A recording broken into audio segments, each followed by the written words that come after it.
चलो एमसीक्यू के क्वेश्चंस के आंसर बताते चलो, क्योंकि इसमें कुछ है नहीं सॉल्व करने वाला। What is the sub class in Java? Option number बोला भाई A, a class that extend the another class that is called sub class. सही है। उसके बाद दूसरे का बताओ, दूसरे का ऑप्शन नंबर बोलना खाली, हाँ बी। ठीक है, क्लास बी इसमें कह रहा है if class B is a sub class of A, B is a sub class ना, यानी क्लास बी लिखा जाएगा पहले, तो बिल्कुल सही है, क्लास बी एक्सटेंड ए। उसके बाद आ जाओ थर्ड में। थर्ड में थोड़ा सा गड़बड़ है बट फिर इसको हम बताते हैं। Access modifier use to define inheritance. अब यहाँ पे क्या है, अगर हमें इनहेरिटेंस करना है तो चीज़ों को हमें पब्लिक रखना पड़ेगा। बात समझ में? तो ये थोड़ा सा लैंग्वेज नहीं प्रॉपर है, तो इसका आंसर आ जाएगा क्या, पब्लिक। ठीक है। उसके बाद जावा इनहेरिटेंस इज यूज्ड, इसमें से ऑप्शन बोलो जा। सी, सुनो सी बिल्कुल सही है। रन टाइम पॉलीमॉर्फिज्म क्या मतलब होता है? पॉलीमॉर्फिज्म तो समझ गए कि ठीक है, इसमें ओवरराइडिंग भी होती है ना, फंक्शन ओवरराइडिंग भी एक एग्जाम्पल है किसका, पॉलीमॉर्फिज्म का, उसको बोलते हैं रन टाइम पॉलीमॉर्फिज्म। पॉइंट समझ में आया? तो ये ऑप्शन नंबर यहाँ पे हो जाएगा क्या, सी। रीयूजिबिलिटी तो पता ही है, एडवांटेज है जावा का इनहेरिटेंस का, एक कोड को हम बार बार इस्तेमाल कर सकते हैं। ठीक है। उसके बाद आ जाओ नेक्स्ट में, फिफ्थ वाले का बोलो कोई, which of this is the correct way to call a constructor having no parameter of the super class A by sub class B? A बिल्कुल सही है, ई ए सॉरी ए ऑप्शन सही है। What type of variable can be interface अभी नहीं पढ़ा है तो इसको हम लोग छोड़ दे रहे हैं। इंटरफेस में ये भी इंटरफेस का है 8 नंबर। 9 नंबर है हमारा, हाँ 9 नंबर हमारे मतलब क्या बताओ, 9 और 10, 9 और 10, हाँ 9 का बी। देखो एक चीज़ होती है फंक्शन ओवरलोडिंग और एक क्या होती है, ओवर राइडिंग। ओवरलोडिंग में क्या होता है, सेम क्लास में फंक्शन के सेम क्लास में होते हैं, फंक्शन के नाम सेम होते हैं, क्या चीज़ डिफरेंट होती है, पैरामीटर लिस्ट। और जो ओवरराइडिंग होती है उसमें क्या होता है, दोनों क्लास अलग अलग होते हैं और उसमें सब कुछ सेम होता है ना, पूरा रिटर्न टाइप, नाम, पैरामीटर लिस्ट सब कुछ सेम होता है। अब इसकी बात कर लेते हैं, ये क्या करें, what is the process of defining more than one function in a class? अलग अलग क्लास की नहीं बात हो रही, किसकी बात हो रही है, in a class. In a class differentiated by the method signature. Method signature मतलब पैरामीटर लिस्ट। क्लियर? तो ये क्या होना चाहिए, फंक्शन ओवरलोडिंग। ठीक है। उसके बाद which of the following keyword can be used in a sub class to call the constructor of super class? Super. चलो ये तो सेम टाइप का हो गया। आ जाओ क्वेश्चन नंबर 8 देखते हैं, ये मतलब क्या है हम लोग का, हाँ ठीक है, दोनों हम लोग के मतलब क्या है बताओ। The keyword is Java indicate that the derived class inherit the properties of the base class extends. Extends, ठीक है। नंबर 2 में dash does not support the multiple inheritance। Gate पूरा बंद कर दो। ठीक है। That does not support the multiple inheritance। इधर आगे आ जाओ, आगे चाहे तो। ठीक है। मल्टीपल इनहेरिटेंस बताओ भाई कोई, Java, Java does not support multiple inheritance. Point समझ में आया? ठीक है। इसके बाद देखते हैं, एक दो क्वेश्चन शायद और है, इसमें आ जाते हैं। ठीक है। फिर ये एक हम लोग प्रोग्राम डिस्कस करेंगे बाद में। ये the dash keyword is also use to invoke a parent class constructor super. Keyword पूछ रहे हैं ना, पेरेंट क्लास सुपर क्लास में कंस्ट्रक्टर बना है, उसको नीचे कॉल करना है तो हम लोग क्या यूज़ करते हैं, सुपर। ठीक है। उसके बाद dash are accessible inside their own class, classes यानी अपने क्लास में और नीचे बने हुए क्लासेस में, and with in the package and सब क्लास, अपने पैकेज में और अपने सब क्लास में। हाँ, protected classes with in the package and सब क्लासेस। नहीं भाई देखो यहाँ पे क्या बोल रहा है, एक चीज ध्यान से सुनो, accessible inside the own class, ये ओन क्लास तो समझ में आ गया ना। उसके बाद पूरा गेट बंद कर देना। ठीक है। ओन क्लास के बाद नेक्स्ट में कह रहे हैं क्लासेस। क्लासेस का मतलब क्या हो गया, ओन क्लास के अलावा नीचे क्लास बने हैं, और उसी में बोला इन्होंने सब क्लासेस। सब क्लासेस तो क्या हो गए, एक्सटेंड वाले हो गए। और इसके बाद क्या बोला है, with in the package, outside the package नहीं है। अब बताओ, क्लियर करो। डिफॉल्ट, वेरी गुड, सही है बिल्कुल। कुछ लोग थोड़ा कंफ्यूज थे इसलिए हमने एक्सप्लेन किया, डिफॉल्ट सही है। और अगर आउट इसी में पूरे में यही लिखते और आउटसाइड द पैकेज कर देते तब क्या होता? पब्लिक। पॉइंट समझ में आया? पब्लिक जो है पैकेज के बाहर भी जा सकता है। उसके बाद नेक्स्ट में आ जाओ, क्वेश्चन नंबर 5 बताओ भाई। Are accessible in all the classes within और आउटसाइड द पैकेज पब्लिक। उसके बाद नेक्स्ट में आ जाओ 6 नंबर, हाइब्रिड, वेरी गुड। हमने टाइप ऑफ इनहेरिटेंस बताए थे ना, 5 तरह के इनहेरिटेंस होते हैं। तो उसमें क्या है? इज अ कॉम्बिनेशन ऑफ 2 और more inheritance like the multiple, hierarchical, multiple and multi level hybrid. Hybrid inheritance था जब हमने लिखवाया था more than one type of inheritance, ठीक है, ये था हाइब्रिड। उसके बाद a class declared with the final keyword can not be. Final keyword हमने लिखवाया, उसके डेफिनेशन के बारे में 2-3 पॉइंट लिखवाए थे। फाइनल वेरिएबल क्या करेगा, फाइनल क्लास क्या करेगा और फाइनल फंक्शन क्या करेगा, ऐसा कुछ लिखवाया था ना? हाँ बता दो कोई। Very good. अगर हमने किसी क्लास के आगे फाइनल लगा दिया, फाइनल क्लास हेलो, तो उसको हम लोग इनहेरिट नहीं कर सकते नीचे। तो हम यहाँ पे लिखेंगे a class declared with the final keyword can not be sub class inherited, और कुछ भी लिख सकते हैं, ठीक है, कैन नॉट बी, ठीक है, चलो इनहेरिट। एंड इसके बाद 9th वाला बोलो, and dash has no constructor is, अच्छा ये तो इंटरफेस का छोड़ दो, 9th वाला भी नहीं हम लोग ने किया है और 10th भी नहीं किया है। चलो तो ये हम लोग के कुछ क्वेश्चन थे। अब एक हम लोग ये वाला क्वेश्चन बनाते हैं, ये वाला क्वेश्चन करेंगे, ठीक है। अब जब पहले तो क्वेश्चन हम लोग डिस्कस कर लें। आ क्लास लिखा हुआ, a class sale contain the employee and sale detail of a salesman for the quarter of this one, another class commission calculate the commission received this one, ठीक है। क्या करना चाहोगे, इसको लिखोगे क्वेश्चन को? क्या क्वेश्चन को नहीं लिखोगे? चलो हम इस वाले पेपर को उसमें ग्रुप में भेज देंगे तो क्वेश्चन नोट कर लेना घर में, ठीक है। हम लोग इसको डायरेक्ट आंसर डिस्कस करेंगे, फाइन है। चलो इसके बाद इस पेज छोड़ दो अपने हिसाब से, आधा पेज लगभग, अगर जिसको वो लिखना हो। अब यहाँ पे हम लोग अब क्वेश्चन पे आ जाते हैं, इसको समझने की कोशिश करते हैं ये क्या कहना चाह रहे हैं, ठीक है। लेकिन अच्छा इसमें वो तो चलेगा नहीं, एक ये भी प्रॉब्लम है, लिखने वाला सिस्टम तो आएगा नहीं।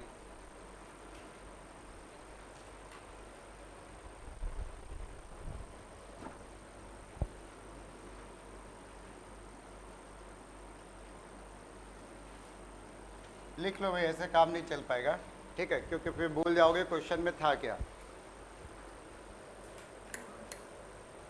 लिखो इसमें जा, हम इसको थोड़ा रिड्यूस करके बोल दे रहे हैं, ठीक है। लिख लो, a class sale and a class cell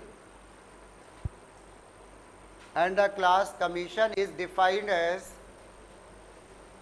a class sale and a class commission is defined as, इसको हम थोड़ा रिड्यूस करके बोल रहे हैं, डिफाइंड एज, और उसके बाद लिखना शुरू करो यहाँ पे, ठीक है। डिफाइंड एज, क्लास का नाम लिख ही लो, बेटर रहेगा। क्लास का नाम है सेल।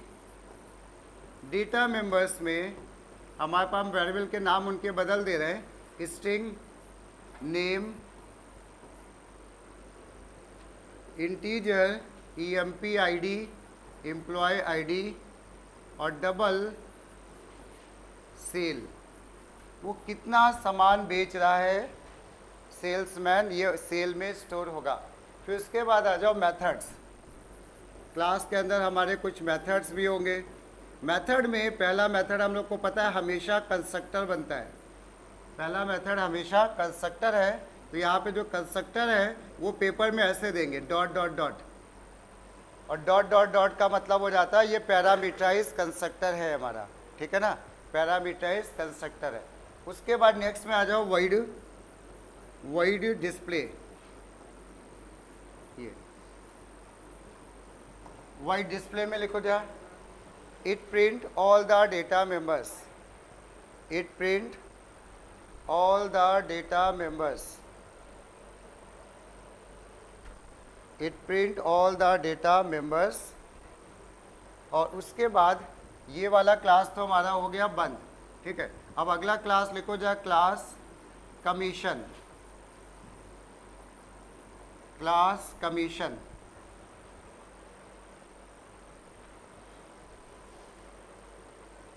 क्लास कमीशन में भी कुछ डेटा मेंबर्स हैं, इधर हम लिख रहे हैं, इसमें डेटा मेंबर्स हैं। एक इसमें डेटा मेंबर है डबल कॉम। ये कॉम का मतलब है कमीशन के लिए इस्तेमाल हो रहा है, डबल कॉम। नेक्स्ट में आ जाओ, मेथड्स में। मेथड में पहला मेथड हमारा है कंस्ट्रक्टर ही होगा, तो पहला मेथड हमारा है कमीशन। ये कमीशन डॉट डॉट डॉट, ये इसके आगे लिख लेना parameterised constructor, parameterized constructor.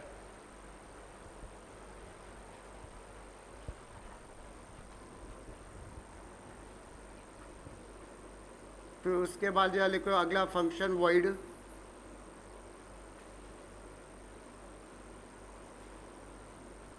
Void get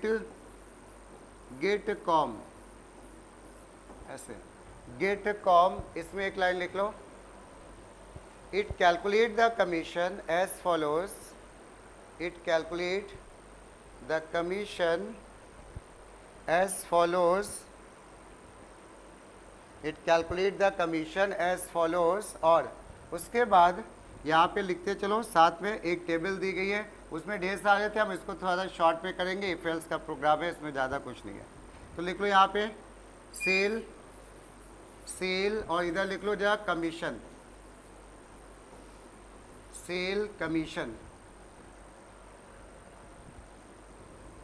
sale में हमने लिख दिया less than equal to 1 lakh, commission 10%। ये 10% किसका है? सेल का। ये 1 लाख लिखा हुआ है, 1L लिखा हुआ है। Greater than 1 lakh but less than equal to 5 lakh, तो हमने कह दिया 15%। अब 5 लाख की अगर सेल करता है तो हमने कह दिया 20%। ये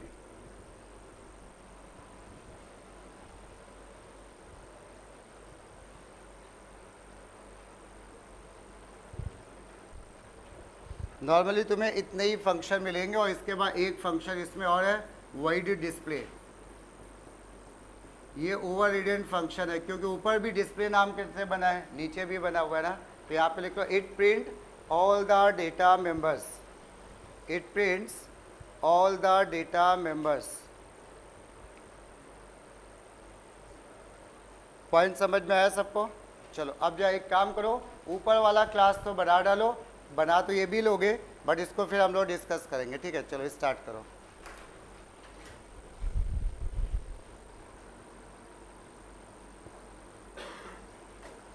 तो हमें मेन फंक्शन नहीं बनाना है, तो इंपोर्ट लिखना भी हमारे लिए ऑप्शनल हो गया, लिखो या ना लिखो, ठीक है। तो अभी हम लोग ये वाला क्लास पहले बना रहे हैं, ये वाला, ठीक है। तो इसके लिए अब हम लोग स्टार्ट कर रहे हैं। क्लास, क्लास का नाम दे दिया सेल, ब्रैकेट ओपन के, इसके पास, इस क्लास के पास 3 वेरिएबल हैं, string name, integer employee ID, employee ID, फिर डबल सेल, डबल सेल। ये हमारा 3 वेरिएबल डिक्लेयर हो गए। देखना ये इनिशियली डिक्लेयर, अब बनेगा हमारा कंस्ट्रक्टर, और कंस्ट्रक्टर में तीनों वेरिएबल को इनिशियलाइज करना होता है। तो हमने बनाया सेल, स्ट्रिंग एन नेम के लिए, इंटीजर एम्प्लॉई आईडी के लिए, और डबल एस, डबल एस, ये हो गया हमारा सेल के लिए। अब इसके अंदर हमें सबको आते ही है, हमें इनको इनिशियलाइज करना, नेम को। तो हमने क्या लिखा, name equal to N, employee ID equal to EMP ID, E employee ID, और सेल के लिए आ गया कौन सा वेरिएबल, एस। ये बन गया कंस्ट्रक्टर। देखो ठीक है ना, कंस्ट्रक्टर तो आते ही होगा सबको मेरे ख्याल से बनाना। अब कंस्ट्रक्टर के बाद अगला काम क्या है, इसमें हमें क्या बनाना है भाई इसमें, हाँ ये वॉइड डिस्प्ले। और डिस्प्ले में कर क्या रहे हैं, ये प्रिंटिंग कर रहे हैं, सारे वेरिएबल्स की प्रिंटिंग।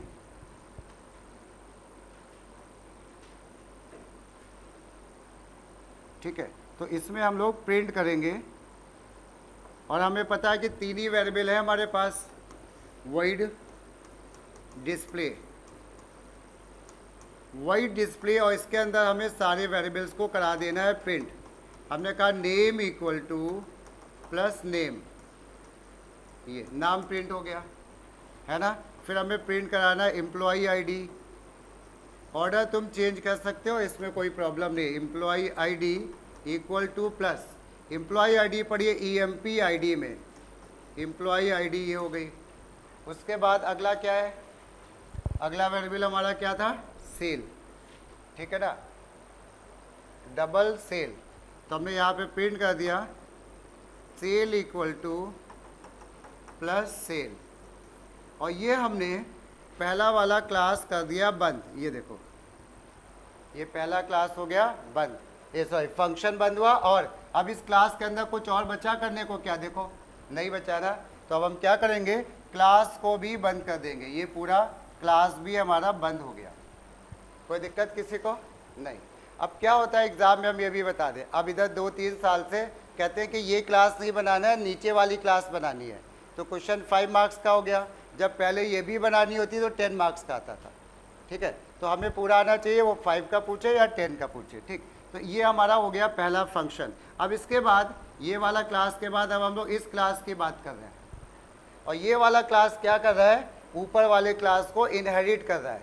ये हमने नहीं लिखवाया शायद, बट ये इनहेरिट कर रहा है, ठीक है। तो अब कैसे लिखें इसको बताओ कोई, हाँ बिल्कुल सही बताया अभी, ठीक है। तो अब हम इसको इनहेरिट करेंगे इस क्लास को। तो हमने यहाँ पे लिखा class, class commission, commission extends, extends sale, ये हमने इनहेरिट कर लिया ऊपर वाले क्लास को, ठीक है ना, ये इनहेरिट कर लिया। और इनहेरिटेंस के बाद अब हमें क्या करना है, इसका अपना खुद का भी एक वेरिएबल है ना, डबल सेल, तो हम लोग उसको डिक्लेयर करेंगे। तो हमने डिक्लेयर किया डबल,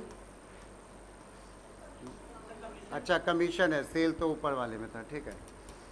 चलो डबल कमीशन, COMM के नाम से। अब इसका बनाना है हमको कंस्ट्रक्टर, ये तुम लोग काम करो। चलो, हमने पिछली बार बताया था हम लोग सुपर कीवर्ड का यूज़ करेंगे कंस्ट्रक्टर बनाने में, है ना। तो कंस्ट्रक्टर बना लो। इसके पैरामीटर में 4 पैरामीटर होंगे, 3 ऊपर वाले क्लास के लिए और एक अपने खुद के क्लास के लिए। तो टोटल 4 वेरिएबल हमको लेने होंगे, ठीक है ना। ये तो हमारा हो गया कंस्ट्रक्टर। फिर से एक बात सुन लो, यहाँ पे कमीशन बनाया, ये वेरिएबल है, तो इस क्लास के अंदर 4 वेरिएबल हो गए, क्योंकि तुमने सेल को इनहेरिट कर लिया। 3 इसके आ गए सेल के और एक इसका खुद का 4, तो पैरामीटर 4 होंगे हमारे पास। तो हम 3 पैरामीटर तो ऊपर वाले कंस्ट्रक्टर के लिए चाहिए। तो हम लोग क्या करेंगे, ऊपर वाले कंस्ट्रक्टर को कॉल कर लेंगे सुपर कीवर्ड से और कुछ नहीं लिखेंगे। अब इसके बाद इस कमीशन को भी इनिशियलाइज करना है, तो क्या करें हम लोग, कमीशन इक्वल टू क्या, कोई बताओ, सी। ये हमने सी लिया था ना कमीशन के लिए, ये सी, तो इसको, ठीक है। और इसके बाद ये कर दिया बंद, क्लियर हुआ। तो बस यहीं पे मिस्टेक होती है, आगे तो कुछ कैसा बड़ा काम है नहीं। अब आ जाओ, एक इफ एल्स का छोटा सा प्रोग्राम लिखना है हम लोग को। इफ एल्स का यहाँ पे कह रहे हैं अगर सेल इतनी है तो कमीशन इतना, इतनी है तो इतना, कमीशन इतना। हमें यहाँ पे कोई प्रिंटिंग नहीं करनी है, केवल कैलकुलेट करना है, ध्यान देना, केवल कैलकुलेट करना है। तो हम लोग यहाँ पे क्या कर देंगे बताओ, वॉइड, हमने बनाया वॉइड, किस नाम से था भाई, गेट कॉम, गेट कमीशन का शॉर्ट फॉर्म गेट कॉम। इसके अंदर हमने कहा इफ सेल, कौन सा वेरिएबल इस्तेमाल करेंगे, एस की सेल, पूरा सेल, एस हमारा लोकल है तो वो नहीं हम इस्तेमाल कर सकते। तो हम लिखेंगे if sale less than equal to 5 lakh, हाँ अच्छा 1 लाख का था, ठीक है, 1 लाख, कॉमा वॉमा मत लगाना भाई, ना इसमें रुपीज़ लिखोगे ना कॉमा लगेगा ना कुछ नहीं, सिंपल डिजिट्स में लिखोगे, ठीक है। अगर 1 लाख होता है तो हम लोग को कमीशन, कमीशन इसमें निकालेंगे हम लोग भाई, कॉम में, कॉम वेरिएबल में कमीशन निकालेंगे। तो क्या हो गया, कॉम इक्वल टू क्या, 10%, 10% किसका, सेल का। फिर इसके बाद जो एल्स इफ लिख डालो, ये तो आसान सा, if sale greater than 1 lakh and sale less than equal to 5 lakh, sale less than equal to 5 lakh. और एल्स और इफ में ध्यान रखना भाई, बीच में स्पेस होती है। इस केस में कमीशन जो मिल रहा है वो मिल रहा है 15%। 15 अपॉन 100.0 लिखना जरूरी है, नहीं तो कमीशन पूरा ज़ीरो हो जाएगा। 15 अपॉन 100 ज़ीरो होता है ना, तो वो ज़ीरो हो जाएगा, तो इसलिए 0.0 लिखना। किसका? सेल का, ये सेल का। और नहीं तो एल्स में कमीशन जो हो गया, कितना हो गया भाई? 20%, 20% ऑफ सेल, ये ऐसे। और इसके बाद हमने इस वाले फंक्शन को भी कर दिया बंद। ठीक है, आसान सा है, बस एक बार लिखने का तरीका आ जाए बस, और कुछ भी खास नहीं है।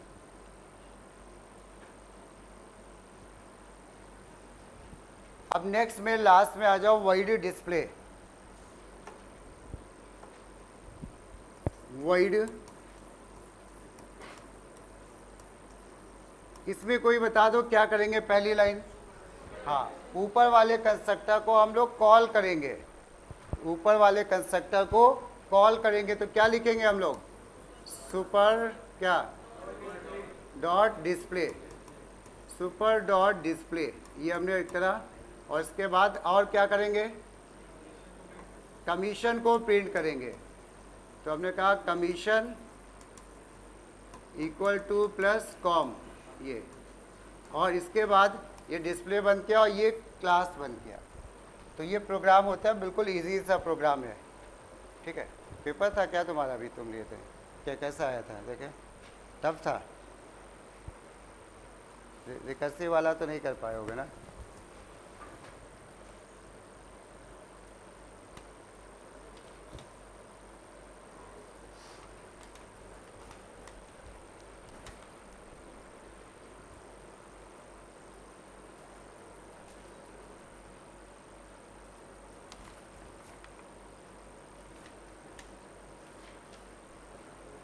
चलो अभी देखते हैं, डिस्कस करेंगे अगर टाइम होगा। ठीक है, इसके बाद यार नेक्स्ट क्वेश्चन लिखो यहाँ पे।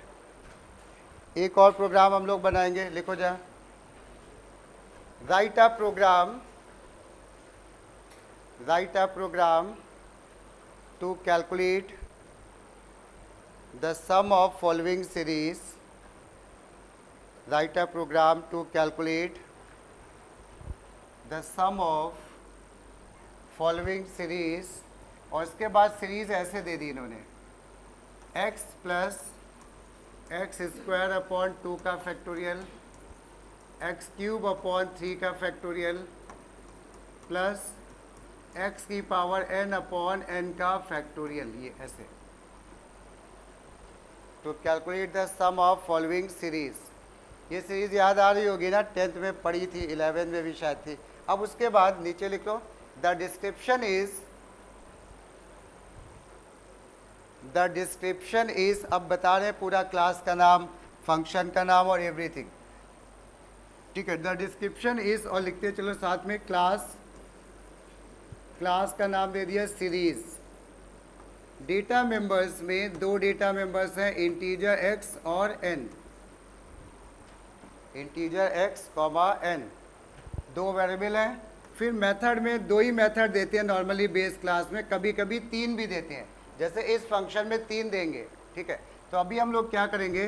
पहला तो हो गया constructor series dot dot dot, that means this is a parameterized constructor, parameterized constructor. Parameterized constructor के बाद नेक्स्ट में आ जाते हैं हम लोग, हमने कह दिया int factorial, integer K, int factorial integer के।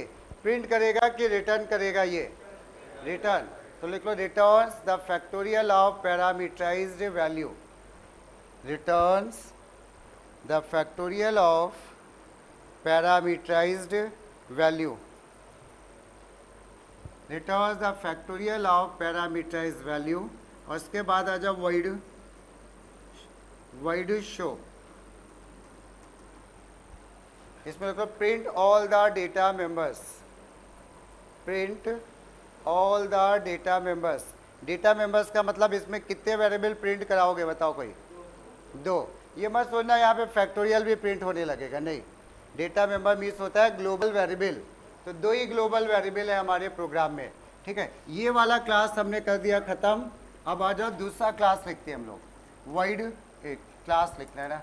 तो हमने क्या करा, क्लास का नाम दे दिया कैलकुलेट। डेटा मेंबर्स में एक हमारे पास आ गया डबल सम।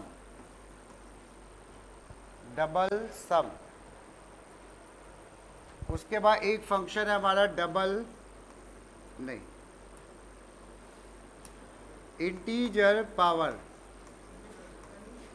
अच्छा, इसमें कंस्ट्रक्टर तो लिखा ही नहीं हम लोग ने, ठीक है। इसके बाद डेटा मेंबर्स के बाद मेथड्स लिखना है ना। पहले तो मेथड्स में पहला मेथड हमारा एज यूजुअल होगा कंस्ट्रक्टर, ये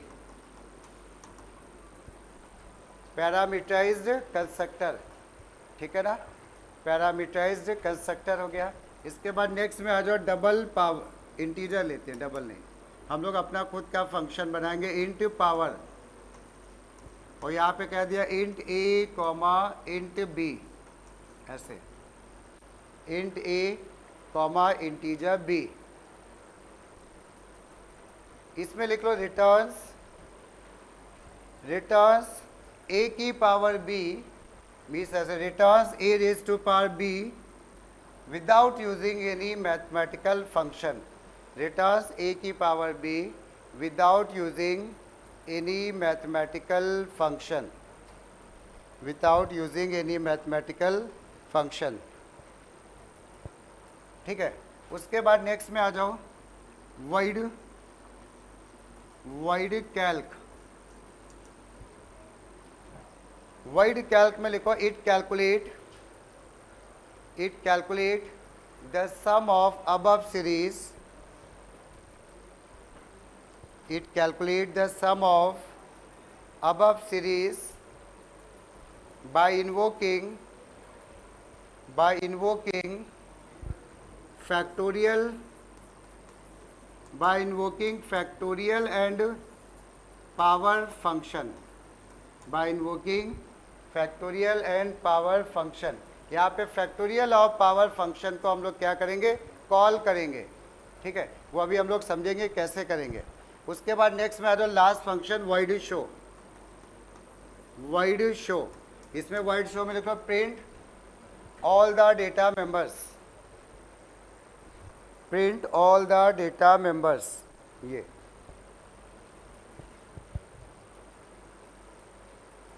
क्लियर हुआ। चलो अब जो स्टार्ट करो, बेस क्लास तो बना डालो। उसके बाद फिर अब बेस क्लास का यहाँ तक बना डालो, कंस्ट्रक्टर तक, सब क्लास के कंस्ट्रक्टर तक, इतना तो कर लोगे, करो।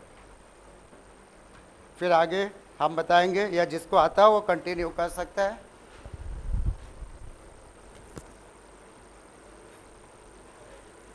अभी भी प्रॉब्लम में है कंस्ट्रक्टर में, भाई थोड़ा सा ध्यान से समझने की कोशिश करो, इतना टफ है नहीं है। अब जब हम इसमें लिख रहे हैं जो इसका आंसर चेक करना, क्लास सीरीज हो गई। उसके बाद डेटा मेंबर्स में दो ही वेरिएबल है, इंटीजर एक्स और एन, ठीक, ये हो गया।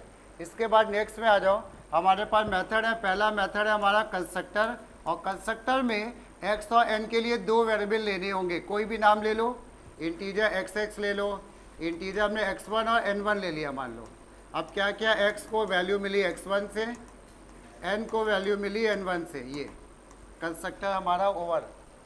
उसके बाद अगला फंक्शन है हमारा इंट फैक्टोरियल। कुछ लोग को मे बी की लूप बिल्कुल नहीं आता होगा, तो अभी हम लोग लूप पढ़ेंगे, तो फिलहाल वो जो है नोट कर ले, लेकिन ज़्यादातर को आता होगा। फैक्टोरियल में क्या होता है, जैसे 4 का फैक्टोरियल है, तो फैक्टोरियल का मतलब है 1 से लेके 4 तक के नंबर का प्रोडक्ट, यानी आ गया 1 2 3 6 24, तो 24 इज द फैक्टोरियल ऑफ 4, ये सभी को पता होगा। तो हमें इसका फैक्टोरियल निकालना है, इसके लिए एक प्रोग्राम लिखना है हमें, ठीक है। तो अब हम लोग इसके लिए प्रोग्राम लिख रहे हैं। फॉर पहले तो हम लोग क्या करते हैं, एक वेरिएबल एफ ले लेते हैं। जिन्होंने पढ़ा है पहले भी उन्हें पता होगा, 3 लाइनें फैक्टोरियल की। पहली लाइन एफ इक्वल टू 1, फिर आई का लूप कहाँ से कहाँ तक, 0 से नहीं होता है भाई, 1 से। फैक्टोरियल तो 1 से शुरू होगा नहीं तो पूरी वैल्यू 0 ही हो जाएगी। तो फैक्टोरियल आई का लूप हो गया 1, आई कहाँ तक, इसका फैक्टोरियल चाहिए ना हमको, पैरामीटर इस तो के आई प्लस प्लस, और थर्ड लाइन होती थी हमारी F equal to F into I. ये अब दो बातें हैं, या तो फैक्टोरियल यहाँ पे प्रिंट होगा या फैक्टोरियल यहाँ पे हमारा क्या होगा, रिटर्न होगा। तो क्या हो रहा है यहाँ पे, रिटर्न। तो कैसे रिटर्न करते हो, बस बहुत आसान होता है, रिटर्न एफ लिख देना होता है। यहाँ पे तुमने क्या लिख दिया, रिटर्न, रिटर्न एफ, और ये फंक्शन कर दिया बंद, रिटर्न एफ और फंक्शन हो गया हमारा बंद, ठीक है। ये तो ये पहला फंक्शन हमारा हो गया। और अच्छा, अभी इसमें एक और भी फंक्शन था ना, एक फंक्शन हमारा था वाइड शो, और वाइड शो में हमें केवल ग्लोबल वेरिएबल प्रिंट करने हैं, डेटा मेंबर मीन्स एक्स और एन। तो हमने लिख दिया एक्स इक्वल टू, मैसेज तुम्हारी मर्जी है कुछ भी दे दो, SOPLN N equal to N. ये तुमने वाइड शो बंद किया और ये कर दिया क्लास बंद। जिसको नहीं आ रहा था वो नोट कर ले भाई, ठीक है।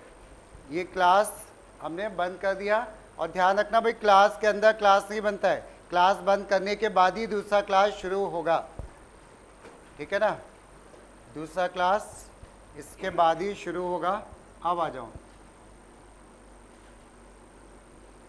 ये तो हो गया हमारा पहला क्लास।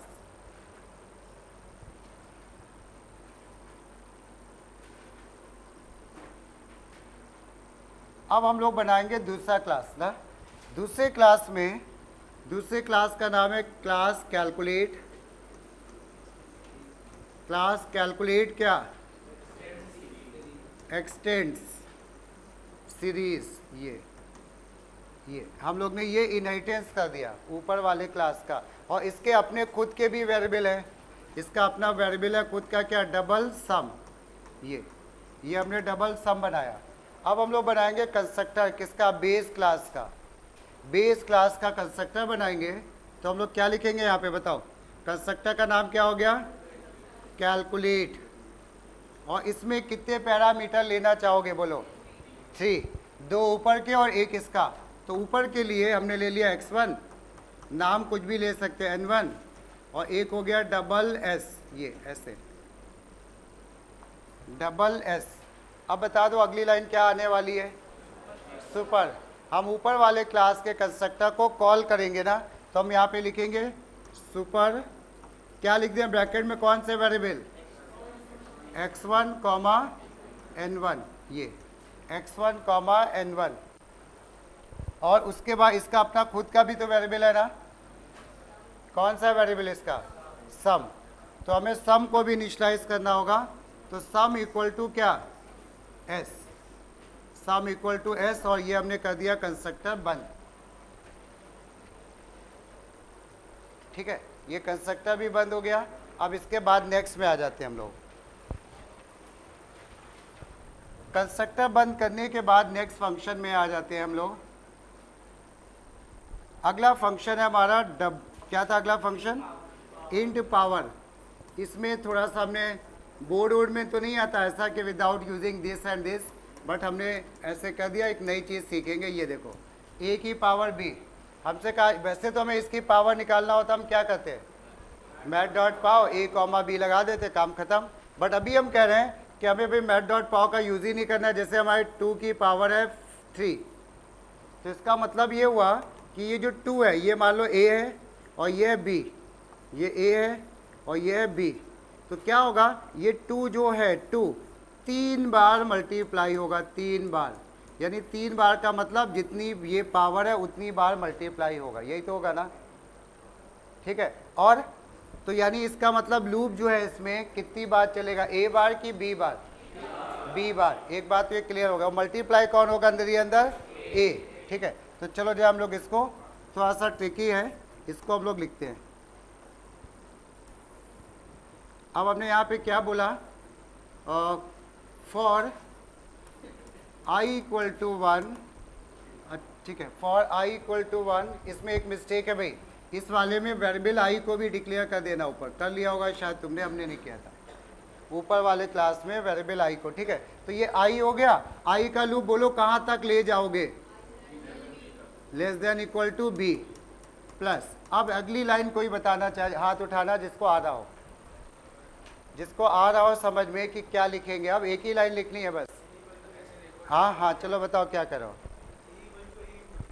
ए इक्वल टू, चलो भाई एक आंसर आया, A equal to A into A, क्या कहते हो, ये सही है? हाँ चलो बताओ, S equal to S into A, अब सही है। इसमें पता है क्या हो रहा है, अगर हम इसको मान लें तो ये ऐसे हो रहा है, 2 की पावर 2, उसकी पावर 2, उसकी पावर 2, ये कैलकुलेट हो रहा है। ठीक है, तो ये तो बहुत बड़ा नंबर आएगा, तो ये हमें नहीं करना है।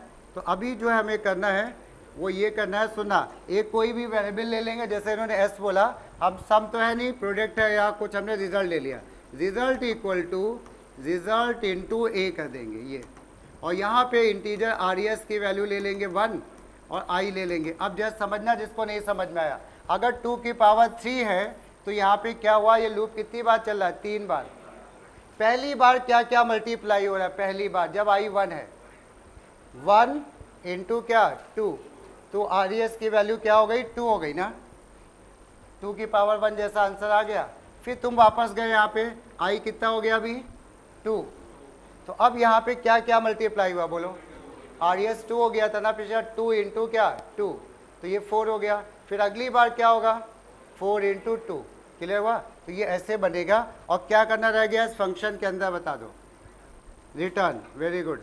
तो अब हमने यहाँ पे क्या कर दिया, रिटर्न आर ई एस, और ये फंक्शन कर दिया बंद, लोकल वेरिएबल हमने डिक्लेयर कर दिए। ठीक है, अब आ जाते हैं हम लोग वाइड कैलकुलेट फैक्टोरियल, तो ऊपर ही बना हुआ है, हम उसको कॉल ऑल कर लेंगे, काम चला लेंगे उससे, और पावर यहाँ पे बन गया। अब आ जाओ यहाँ पे वाइड कैल्क, वाइड कैल्क में हमसे कह रहे हैं कि भाई इसका कैलकुलेशन सब निकाल के दिखाओ, x की पावर 2 अपॉन 2 का फैक्टोरियल, x की पावर 3 अपॉन 3 का फैक्टोरियल, ऐसे ना।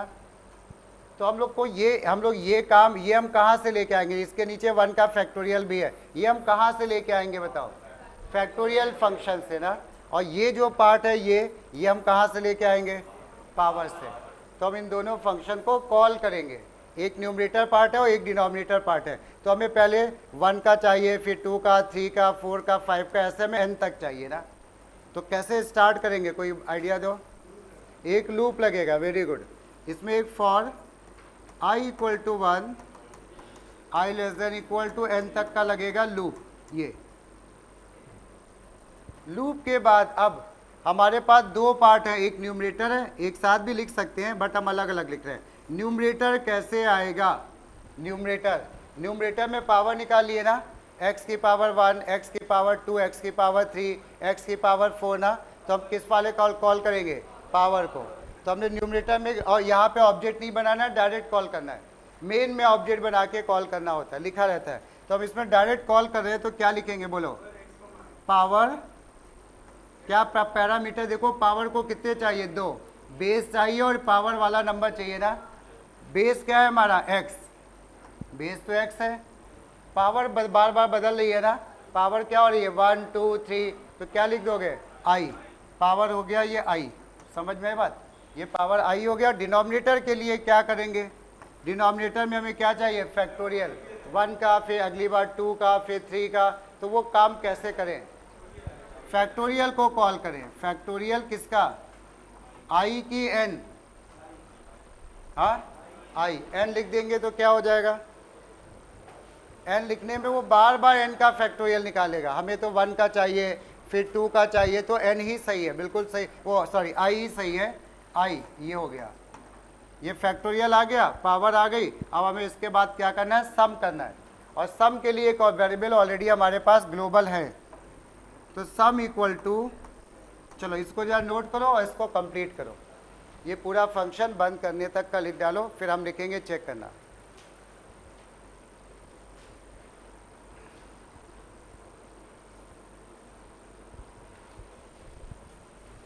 तो अब हमने इसमें क्या किया, sum equal to sum plus, कोई बोल दो, अच्छा हाँ नहीं भाई, नम अपॉन डेन, लेकिन दोनों नम और डेन किस टाइप के? इंटीजर, तो हमें इनकी इनकी टाइप कास्टिंग भी करानी पड़ेगी। डबल डबल नम अपॉन डेन, ये तो सबको आया ना समझ में टाइप कास्टिंग क्यों करा रहे हैं? नहीं तो ये भी इंटीजर है, ये भी इंटीजर है, इंटीजर इंटीजर जैसे डिवाइड होगा 5/2 तो वो बताएगा केवल 2 आ रहा है, जबकि 2.5 आ रहा है। डबल लिख देने से वो 2.5 भी दिखा देगा, ठीक है। तो अब यहाँ पे इसके बाद कुछ करना रह गया कि बंद करें? बोलो। नहीं, प्रिंट नहीं होगा, प्रिंट के लिए तो अलग फंक्शन है ना, प्रिंटिंग नहीं होगी, ना रिटर्न होगा ना प्रिंट होगा। तो बस हम लोग यहाँ पे केवल इसको बंद करेंगे, वाइड कैल को बंद करेंगे और इसके लोकल वेरिएबल को डिक्लेयर करेंगे। और कभी भी वेरिएबल को लूप के अंदर मत डिक्लेयर करना, हम अभी बता दें, प्रैक्टिकल में बहुत प्रॉब्लम फेस करोगे। आदत बनाओ, वेरिएबल को हम हमेशा टॉप पे डिक्लेयर करते हैं, कहीं पे भी। इंटीजर आई आया, नम आया, डेन आया, ये आए, और सम तो ऑलरेडी ग्लोबल डिक्लेयर था, उसको डिक्लेयर करना नहीं है। क्लियर? लास्ट में आ जाओ, अब हम लोग आ गए वाइड फाइनल फंक्शन पे।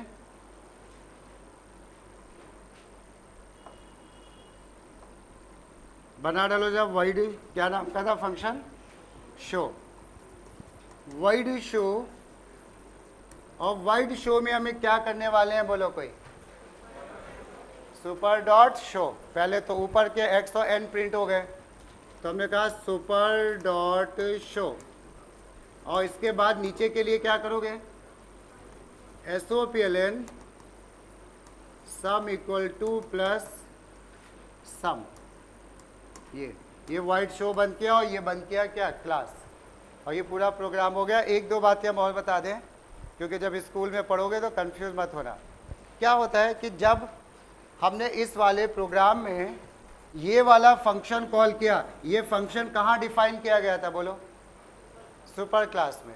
तो कुछ टीचर तुम्हें ये बताएंगे, क्योंकि ये फंक्शन सुपर क्लास में लिखा हुआ है, तो वो कहेंगे कि यहाँ पे सुपर डॉट ऐसे लिखो, तो बिल्कुल ये भी सही है और बिना सुपर के भी सही है। लेकिन ऊपर और नीचे जब ओवर रिडेन होगा तब कंपलसरी है, तो ये अगर कोई बोलेगा तो गलत नहीं है। सुपर डॉट और विदाउट सुपर दोनों सही है, ठीक है। चलो बस ये तय करते हैं।